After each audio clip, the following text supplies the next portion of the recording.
తెలుగు మిత్రులారా, మోదీ తాతగారు మాటలు మీరు విన్నారు కదా. చంద్రబాబు గారు, బ్రదర్ పవన్ కళ్యాణ్, ఇది మనమే చేయాలి, మీరే చెయ్యాలి. చంద్రబాబు గారు, బ్రదర్ పవన్ కళ్యాణ్, ఇది మనము చెయ్యాలి, ఇది మనమే చెయ్యాలి. అధికారంలో వచ్చినంత వరకు ఏమన్నారు?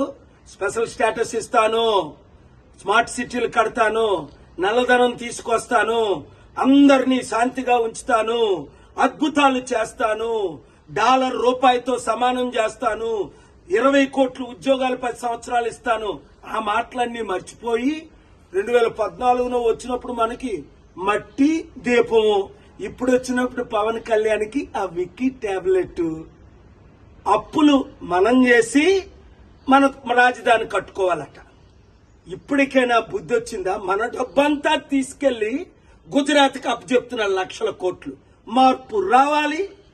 మాకు మోదీ వద్దు, మోదీ తొత్తులు వద్దు అన్నవారందరూ క్లిక్ చేయండి, వీడియో ఫార్వర్డ్ చేయండి, మార్పు తీసుకురండి.